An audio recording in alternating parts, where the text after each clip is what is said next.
महाराष्ट्र सरकार ने इम्पोर्टेड या आयातित स्कॉच विस्की पर आबकारी शुल्क की दर में 50% की कटौती की है।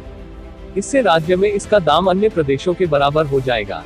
एक वरिष्ठ अधिकारी ने शुक्रवार को यह जानकारी दी। अधिकारी ने कहा, स्कॉच विस्की पर आबकारी शुल्क को विनिर्माण लागत के 300 से घटाकर 150% कर दिया गया है। वहीं आपको बता दें, महाराष्ट्र सरकार को इम्पोर्टेड स्कॉच की बिक्री पर सालाना 100 करोड़ रुपए का राजस्व मिलता है। अधिकारी ने कहा कि इस कटौती से सरकार का राजस्व बढ़कर 250 करोड़ रुपए पर पहुंचने की उम्मीद है, क्योंकि इससे बिक्री 1 लाख बोतल से बढ़कर 2.5 लाख बोतल हो जाएगी। शुल्क में कमी की वजह से अन्य राज्यों से स्कॉच की तस्करी और नकली शराब की बिक्री पर भी लगाम कसी जा सकेगी। आबकारी शुल्क में कटौती से महाराष्ट्र में इम्पोर्टेड विस्की के दाम कम हो गए हैं। इससे राज्य को मिलने वाले राजस्व में बढ़ोतरी होगी।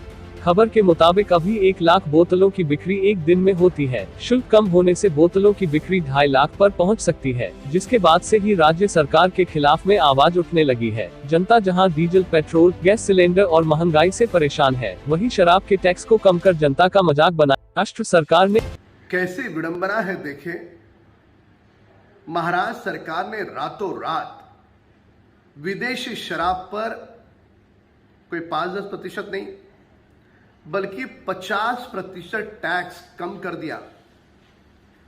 अब सवाल उठता है, शराब, बियर बार, शराब के ठेके, इन सभी से महाराष्ट्र सरकार को इतना प्यार क्यों है? क्या वे लोग इनके दामाद लगते हैं या वहां पर भी कोई वसूली कांड छुपा है? जब लोग मांग कर रहे थे कि मंदिर खोले, पर इनका अहंकार और मूर्खता देखें, इन्होंने मंदिर नहीं खोले पर बियर बार तुरंत खोल दिए। अब सड़कों पर उतर करके आम जनता मांग कर रही है कि पेट्रोल डीजल पर जो टैक्स है उसे कम करें, पर इन्होंने वह छोड़कर शराब पर टैक्स कम कर दिया। इसके क्या मायने निकाले जाए? क्या इस सरकार के हिसाब से महाराष्ट्र की आम जनता को, उनकी मांग को कोई कीमत नहीं? क्या यही अर्थ उसका निकलता है?